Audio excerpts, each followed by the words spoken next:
સ્વાગત છે આપનું લોકમંચમાં। દિવસે ને દિવસે રાજ્યમાં અને દેશભરમાં જે આત્મહત્યાના બનાવો વધતા જાય છે એને લઈને ચિંતાજનક બાબતો સામે આવી રહી છે અને આંકડા પણ એ પ્રમાણે બતાવે છે કે ચિંતા વધી રહી છે અને એમાંય પાછા વિદ્યાર્થીઓના આપઘાતના કિસ્સા દિન પ્રતિદિન વધી રહ્યા, જે ચિંતાનું બાબત છે। અને હવે આ વિદ્યાર્થીઓના જે આપઘાતના કિસ્સા વધી રહ્યા છે એને લઈને સરકાર ક્યાંક ચિંતિત છે અને વિદ્યાર્થીઓમાં જે માનસિક તણાવ વધતો જોવા મળી રહ્યો છે। સાથે તમે જુઓ કે જે માતા પિતાઓ પોતાના સપના વિદ્યાર્થી પર લાદતા હોય છે અને બીજું કે ગુણ મેળવવાની હોડ છે એક તો, અને બીજું કે નાપાસ થવાનો ડર વિદ્યાર્થીઓને બહુ છે। એજ્યુકેશનમાં જે પ્રમાણે કોમ્પિટિશન જોવા મળે છે સ્ટુડન્ટ્સ વચ્ચે, એને લઈને પણ ક્યાંક ડિપ્રેશનમાં આવી જતો હોય છે અને ખાસ સરકાર વિદ્યાર્થીઓના આત્મહત્યાના કિસ્સાઓને લઈને હવે ગંભીર બની છે।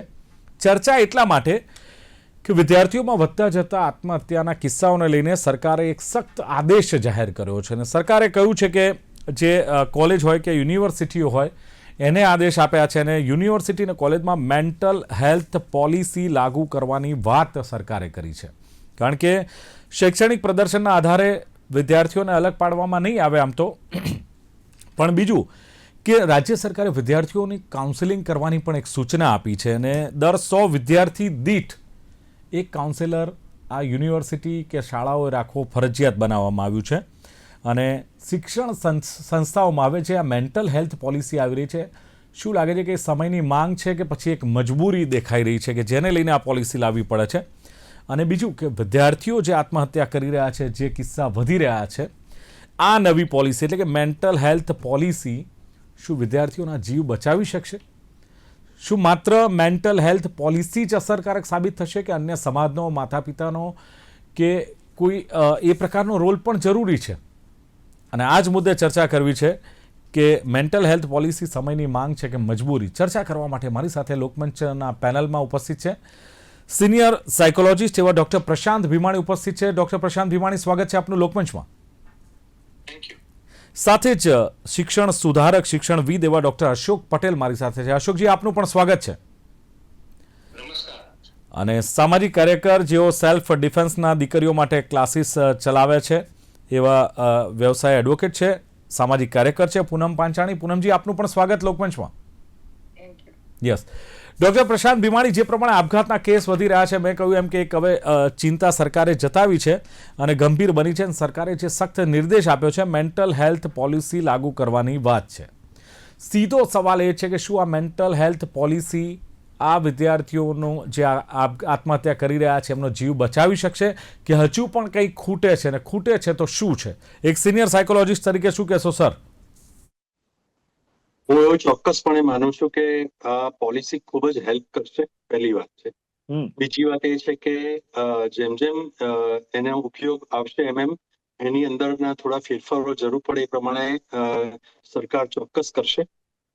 પણ હું એવું બીજું પણ સ્પષ્ટપણે માનું છું કે આ પગલું જે મેન્ટલ હેલ્થને સ્કૂલની અંદર કે કોલેજોની અંદર એની ઇમ્પ્લિમેન્ટેશનની જે વાત છે એ કદાચ સ્વતંત્ર ભારતના ઇતિહાસમાં પહેલી વાર આવી રીતે થઈ રહી છે। સૌથી પહેલા તો હું આને બહુ જ એપ્રિશિએટ કરું છું। બહુ જ સારી વાત છે, કારણ કે તમને જાણીને નવાઈ લાગશે કે થોડા વખત પહેલા વર્લ્ડ હેલ્થ ઓર્ગેનાઇઝેશને ભારતને યુવાનોના આપઘાતનું કેપિટલ ગણાવ્યું હતું અને દુનિયામાં દર વર્ષે 8 લાખથી વધારે આપઘાત થાય છે। એમાંના 17 થી 18% આપઘાત માત્ર ભારતમાં થાય છે અને એમાં પણ સૌથી વધારે જે આપઘાતની સંખ્યા છે યુવાનો અને મધ્ય વયમાં થાય છે અને યુવાનોની અંદર પણ 15 થી 29 વર્ષની વયજૂથ વચ્ચે હાઈએસ્ટ થાય છે।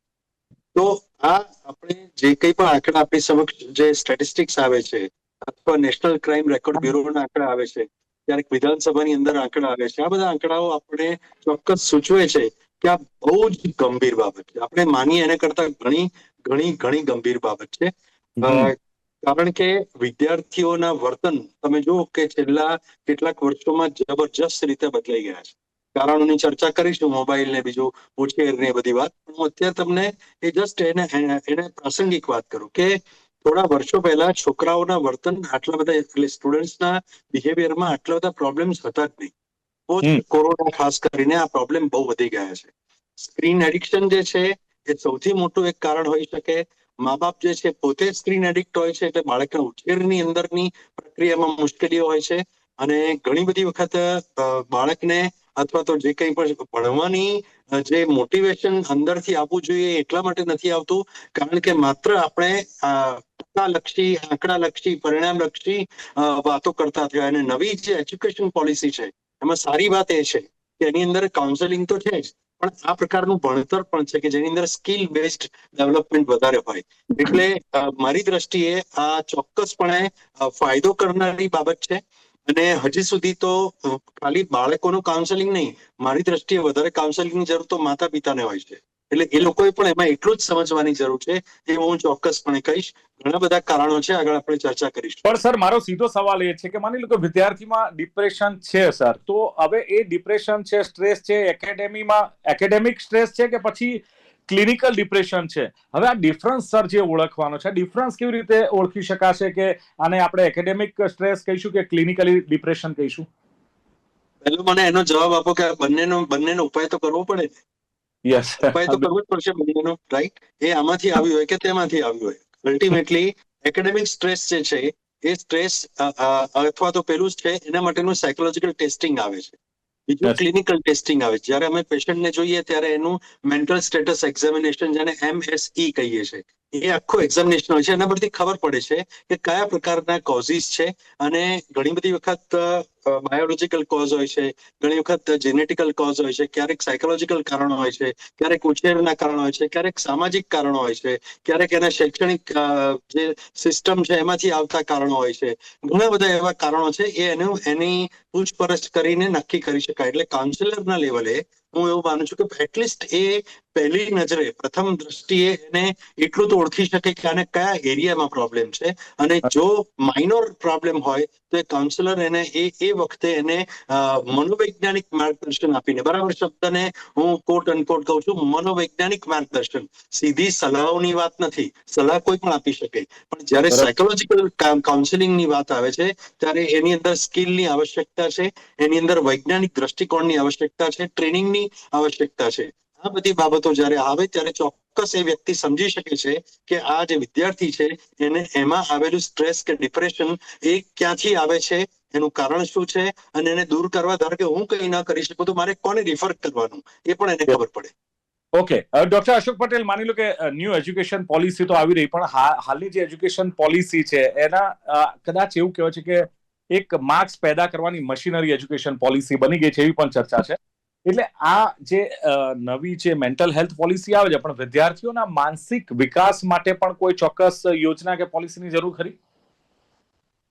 નમસ્કાર. પહેલી બાબત તો કે ભીમાણી સાહેબ સાથે હું સહમત છું કે સરકારે આ લાવ્યા છે તો થોડો 2% 5% ફાયદો થશે. અને ધીમે ધીમે આગળ વધશે, જેમ સમસ્યાઓ આવશે એમ ઉકેલ આવતો જશે. પણ ભીમાણી સાહેબ જે વાત કરી એમાંથી હું 2 શબ્દો પકડું છું જે હું કહેવાનો હતો, કે એક તો મનોવિજ્ઞાન અને એમને બીજો શબ્દ વાપરો ટ્રેનિંગ, એટલે તાલીમ. દુઃખ એ બાબતનું છે કે સરકાર પોલિસી સારી લાવ્યા છે, પણ આજે શિક્ષક બનવા માટે જે બીએડ કે પીટી, પ્રાઇમરી માટે પીટી છે 1 થી 5માં, ત્યારબાદ 6 થી 12 ધોરણ સુધી બીએડ થયેલા શિક્ષકોની જરૂર પડે. દુઃખ એ વાતનું છે આજે 90% શિક્ષકો તાલીમ લીધા સિવાય માત્ર ડિગ્રી લઈને જ શિક્ષક બને છે. એટલે ભીમાણી સાહેબે જે કહ્યું ને સાયકોલોજીની વાત કે તાલીમની વાત, તો એ લોકો સાયકોલોજી શીખ્યા જ નથી, માત્ર વાંચ્યું છે. કોલેજ જતા નથી, એક દિવસ કોલેજ નથી જતા, માત્ર પરીક્ષા આપીને જ ડિગ્રી લઈને શિક્ષક બને છે. તો આવા શિક્ષકો જ્યારે આપણે પેદા કરીએ કે સ્કૂલની અંદર લઈ જઈએ છીએ, ત્યારે સરકારની આ પોલિસી ને આવા શિક્ષકો કેવી રીતે અમલ કરશે એ બહુ મોટી વાત હશે. બીજી વાત કરીશ, નો ડાઉટ કે સરકારે તાલીમ ગોઠવી છે. તાલીમમાં શું થાય છે કે ખાલી માર્ગદર્શન આપ્યું, તમારે આમ કરવાનું તેમ કરવાનું, એ રીતે ન ચાલે. વિદ્યાર્થીની સમસ્યાઓ, અને એમાં તમને કહું કે એકેડેમિક તો સમસ્યાઓ છે જ, કે પરીક્ષાનું ભારણ, કે માર્ક્સ લાવવા, કે વાલીની અપેક્ષા વગેરે વગેરે. પણ આજે કોલેજ કક્ષાના વિદ્યાર્થીઓ જે છે એને એક ભવિષ્યમાં રોજીરોટી, નોકરી, ઇવન ચલો પ્રેમ સંબંધ તૂટી ગયો કારણ કે કોલેજ છે, મેચ્યોર થઈ ગયા છે, એનું પણ એમને ટેન્શન લેવાનું છે. એટલે ભાવનાત્મક રીતે જે જોવાની વાત આવે છે એ ખાસ છે. માત્ર આપઘાત એકલી જ સમસ્યા નથી, એ સિવાય મેં તમને વાત કરી ને કે ઘણી બધી સમસ્યાઓ છે રાઈટ. કે નોકરી કેવી રીતે આવશે, સમાજ અથવા એના મિત્રોથી અલગ પડી ગયો હોય તો પણ માનસિક ટેન્શનમાં રહેવાનો જ છે. તો આ બધામાંથી એને બહાર કેવી રીતે કાઢવો, એ પેલા તાલીમ લીધા સિવાયના શિક્ષકોની જે સરકાર ભરતી કરે છે ને, તો આપણે સરકારને કહેવું પડશે કે હવે જે ભરતી થાય છે અથવા તો અત્યારે જે તાલીમ સિવાયના જે શિક્ષકો પેદા થાય છે એને બંધ કરીએ આપણે, અને જે ખરેખર તાલીમ લેશે ગ્રાન્ટેડ કોલેજો જે છે એવી કોલેજો દ્વારા જે આવતા શિક્ષકોને પહેલી પસંદગી આપે તો આ વધારે સક્સેસ જવાશે. Thank you. બિલકુલ બિલકુલ. એટલે પૂનમબેન, સવાલ એ છે કે આપઘાત પાછળ માત્ર શિક્ષણ પદ્ધતિ જવાબદાર નથી, આપણે ત્યાં આવીએ છીએ, પણ આર્થિક સ્થિતિ હોય, એજ્યુકેશનનું ભણવાનું જે ભારણ હોય, ઘરનું વાતાવરણ હોય, તો શાળા કોલેજની આ મેન્ટલ હેલ્થ જે પોલિસી છે, હેલ્થ પોલિસી છે, પરિવાર સાથે જે સંવાદ સાધવામાં કેટલી મદદરૂપ થશે, અથવા તો પરિવાર સાથે સંવાદ સાધવો કેટલો જરૂરી બનશે આની સાથે પણ? માત્ર ને માત્ર શૈક્ષણિક સંસ્થાઓમાં કે યુનિવર્સિટીમાં આ જે મેન્ટલ હેલ્થ પોલિસી લાવીને આ જે પ્રશ્ન છે, આપણી જે આ સમસ્યા છે, એનો ઉકેલ નહીં આવી શકે. કારણ કે મારું માનવું છે કે આ પછીની વસ્તુ છે શૈક્ષણિક વિભાગોમાં. એની પહેલા બાળક છે કે કોઈ પણ વિદ્યાર્થી છે એ એના માતા પિતા સાથે રહે છે ને ત્યાં ઉછેરાય છે. હવે એનું ઉછેર કેવી રીતે કરવામાં આવે છે, અને ખાસ કરીને અત્યારે ટેકનોલોજીના યુગમાં, સોશિયલ મીડિયાના યુગમાં, ખાસ કરીને મોબાઈલ ફોન જેવા યંત્ર સાથે જીવવું અને મોટું થવું એ ખૂબ જ મુશ્કેલીનો એક પ્રશ્ન થઈ ગયો છે. કારણ કે અત્યારે તમે જોશો તો માતા પિતા ટોટલી વર્કિંગ હોય છે, ન્યુક્લિયર ફેમિલીમાં રહે છે. પહેલા જોઈન્ટ ફેમિલીમાં રહેતા, તો બાળકને કંઈક સમસ્યા હોય અથવા એકલતા હોય, મમ્મી પપ્પા ના હોય તો બા દાદા છે કે કાકા કાકી છે, તો એમનો બી પ્રેમને સહયોગ મળી જતો હતો. પણ હવે એવું નથી. હવે એમાં બી પરિવાર નાનું થઈ ગયું છે, હમ દો હમારે દો ની ભાવના. તો એમાં ઓલરેડી જયારે, અને હવે તો દો બી નહીં, હવે એક જ બાળક થઈ જાય, એમાં પેલો દીકરો થઈ જાય એટલે સ્ટોપ થઈ જાય ફેમિલી. તો એવા સંજોગોમાં જયારે માતા પિતા વર્કિંગ હોય ત્યારે એકલું બાળક કરે શું? ત્યારે એ મોબાઈલ ફોન જેવા યંત્રોનો ઉપયોગ કરે છે. અને એવા સિચ્યુએશનમાં એને જે જોવા મળે, જે બી એમાં એને કમ્ફર્ટ ઝોન લાગે, એ જ વસ્તુ એ જોવે છે. એના કારણે શિક્ષણમાં ભાર નથી આપી શકતો, આગળનું કંઈક વ્યવહારિક જ્ઞાન નથી મેળવી શકતો.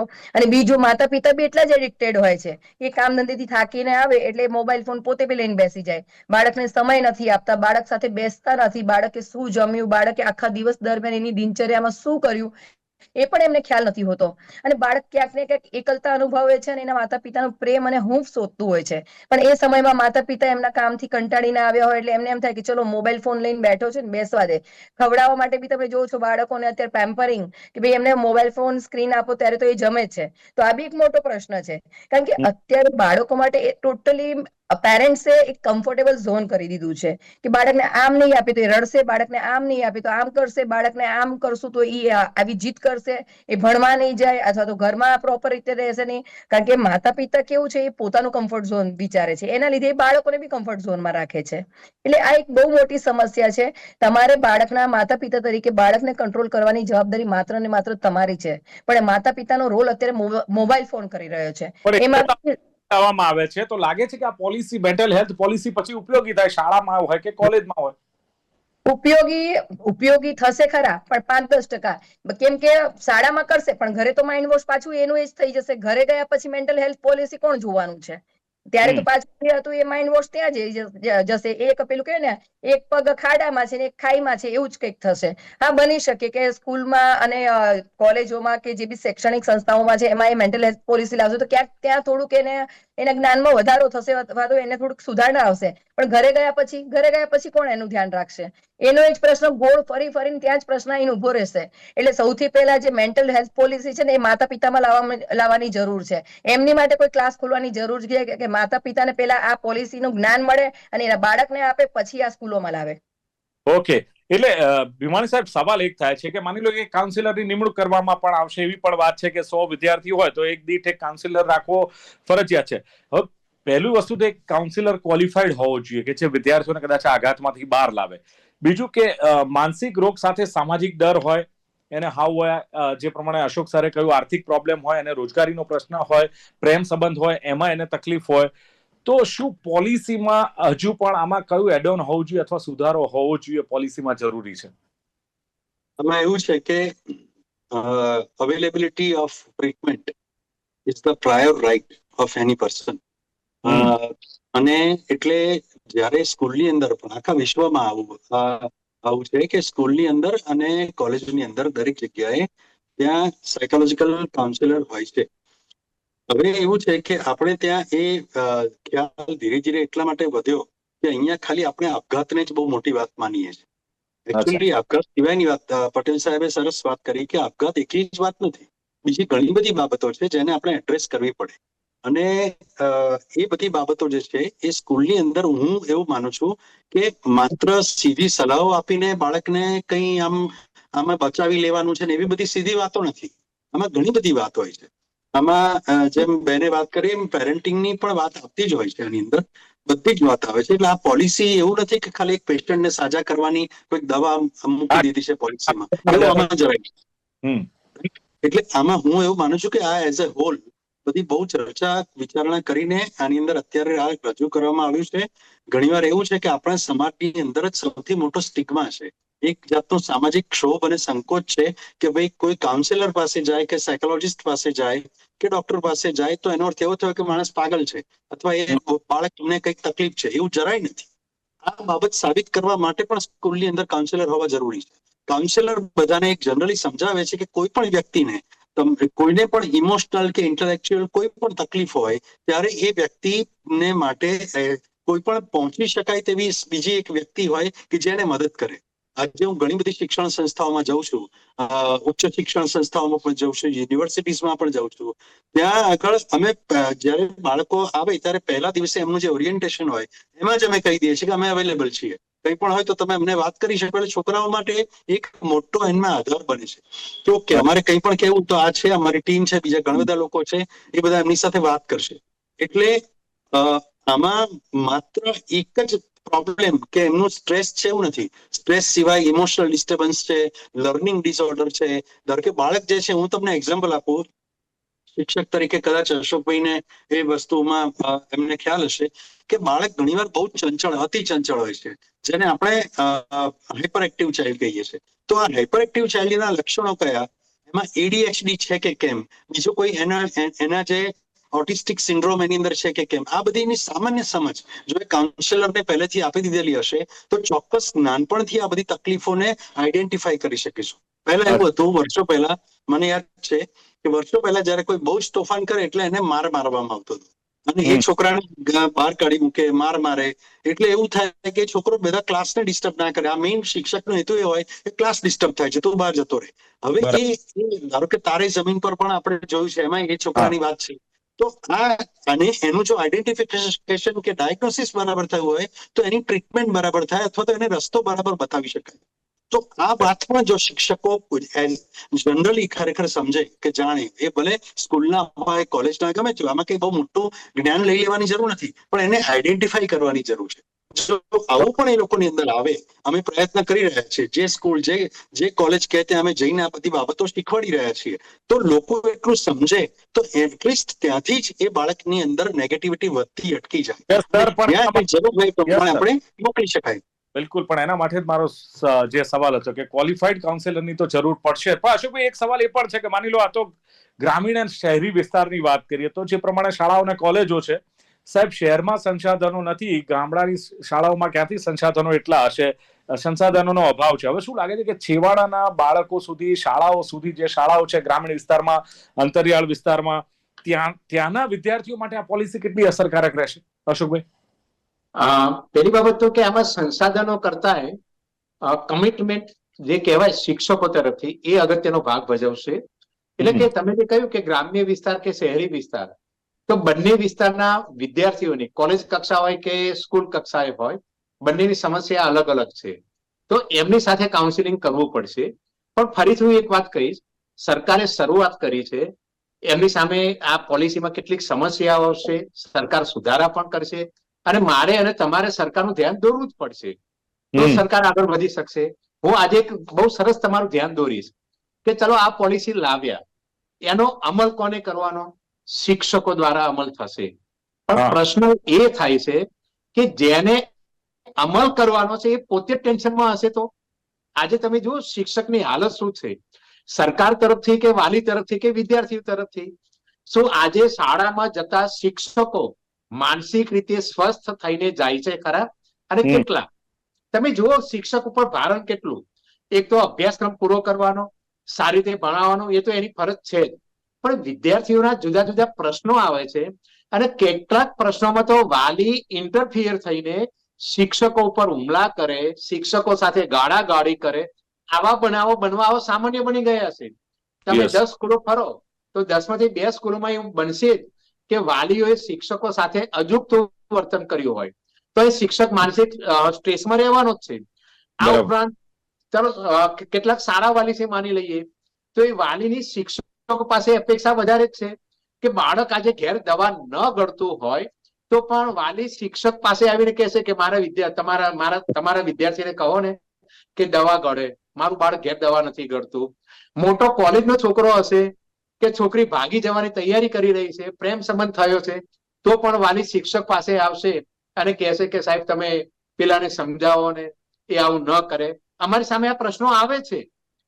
અને તમને નવાઈ લાગશે કે શિક્ષકનું માન પણ છે કે ચોરીમાંથી લગ્ન કરવા માટે ચોરીમાં બેઠેલો એક વિદ્યાર્થી અમારો ઉભો થઈ ગયો, કોઈનાથી ન માન્યો, ન બાપાથી ન મામાથી, કોઈનાથી. અંતે શિક્ષકને ફોન કર્યો, શિક્ષક આવ્યા અને એને વટહુકમ જાહેર કર્યો, સાહેબ એ છોકરો ચોરીમાં બેસી ગયો. બરાબર. વિચારો, શિક્ષકનું આ માન છે ને આને તમે ટેન્શન તરીકે લઈ શકો કે માન તરીકે પણ લઈ શકો. શિક્ષક ઉપર વધારાનો કામનો બોજો પણ સરકાર તરફથી આવે છે. હમણાં તમે જો, તમે ટીવીમાં સમાચાર આપ્યા છે, આ ચૂંટણી પ્રક્રિયામાં એક બાજુ અભ્યાસક્રમ પૂરો કરવાનો, એક બાજુ સરકાર તરફથી આવા કામ આવે, તો આ રીતે શિક્ષક સતત કામના ભારણ નીચે હોય છે. શિક્ષકને પોતાનું પણ ઘર છે, પોતાનું ફેમિલી છે, પોતાનું સમાજ છે, એની સમસ્યાઓ પણ એને નડે છે. તો મારો કહેવાનો મિનિંગ એ છે કે વિદ્યાર્થીઓ માટે જે મેન્ટલ હેલ્થ પોલિસી લાવ્યા છો, તો પહેલા ખરેખર તો શિક્ષક માટે મેન્ટલ હેલ્થ પોલિસી લાવવી જોઈએ અને શિક્ષકો સ્વસ્થ બનશે તો એ પોલિસી જે અત્યારે લાવ્યા છે એ નીચે સુધી લઈ જશે.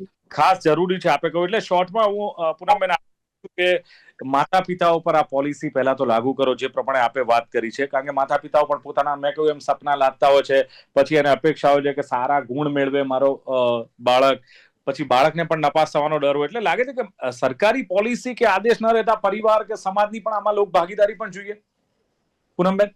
100%. કારણ કે કોઈ પણ સરકાર હોય કે કોઈ બી કાયદો લાવવામાં આવે તેમાં બધાની સહમતિ સાથે એનું પાલન કેટલા પ્રમાણમાં થાય છે એ પણ મોસ્ટ ઇમ્પોર્ટન્ટ વસ્તુ છે. બધા દરેક કાયદા સાથે કે નિયમો કે પોલિસી સાથે એગ્રી તો બધા થઈ જાય છે, પરંતુ પાળતું કોઈ નથી. અને એ પાડવાની જવાબદારી માત્ર એવું નથી કે સરકાર બહાર પાડે છે, સરકાર આપણા હિત માટે બહાર પાડે છે, પણ આપણે નાગરિક તરીકે આપણી બી જવાબદારી બને છે. જેમ કે શૈક્ષણિક સંસ્થાઓમાં જયારે આવા કંઈક કાયદા કે પોલિસી લાગુ કરવામાં આવે ત્યારે માત્ર એવું નથી કે શિક્ષણ વિભાગે જ એને ધ્યાન રાખવાનું હોય છે. ત્યાં જોડે જોડે સાથે સાથે જે તે બાળક છે એના વાલીઓને બી આ વસ્તુ ધ્યાન રાખવી પડે કે સ્કૂલમાં જે પોલિસી ચાલી રહી છે એનું અનુકરણ મારું બાળક કરે છે કે નહીં, અને કરે છે તો કેટલા પ્રમાણમાં કરે છે. ટીચર્સ જોડે મળવું અને એની સાથે ચર્ચા વિચારણા કરવી, બાળકને બી આવી. ઇન શોર્ટ આપે જે પ્રમાણે કહ્યું કે બધાની ભાગીદારી જોઈએ, આમાં માત્ર શાળા કે કોલેજની નહીં, પણ જે પ્રમાણે ડોક્ટર પ્રશાંત ભીમાણીએ કહ્યું કે પોલિસી હેલ્પ કરશે, ચોક્કસ સમયાંતરે એમાં જરૂરી છે એ પણ થશે. પણ એમણે કહ્યું કે ભારતના ઇતિહાસમાં પહેલી વાર આ પોલિસી લાગવા જઈ રહી છે, એને એપ્રિસિએટ પણ ડોક્ટર પ્રશાંત ભીમાણીએ કરી છે. એમણે WHO ના આંકડા પણ આપ્યા કે યુવાઓનો આપઘાતનો જે કેપિટલ છે એની પણ એમણે વાત કરી કે ભારત બની રહ્યું છે 15 થી 29 વર્ષના આયુમાં વધુ લોકો જે આપઘાત કરે છે, ચિંતાનું કારણ છે. ડોક્ટર પ્રશાંત ભીમાણીએ કહ્યું તેમ કે વિદ્યાર્થીઓના વર્તમાનમાં જે બદલાવ આવ્યો છે, પહેલા આ પ્રકારનું વર્તન નહોતું, પરંતુ સમય સાથે જે બદલાવ આવ્યો એની વાત કરી. અને સ્ક્રીન એડિક્ટ મુખ્ય કારણ એમણે ગણાવ્યું છે.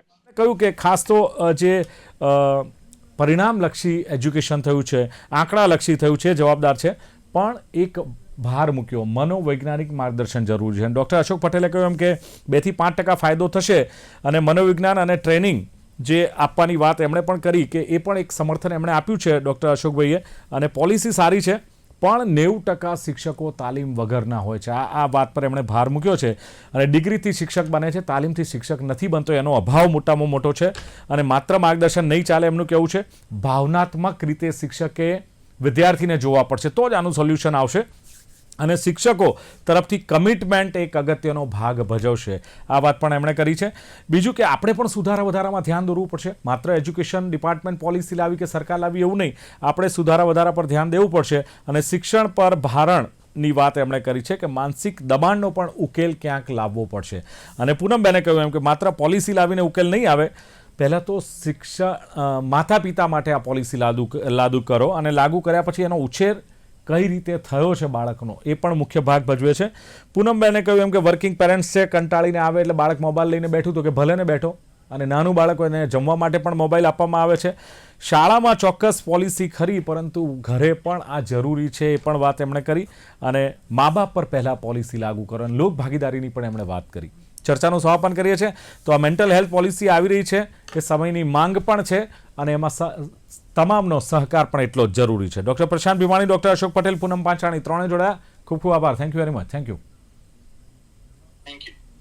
તો દર્શક મિત્રો, લોકમંચ કાર્યક્રમમાં હતી આજની ચર્ચા. ફરી મળીશું નવા વિષય સાથે, નવી ચર્ચા સાથે. આપ જોતા રહો ગુજરાત ન્યૂઝ. નમસ્કાર.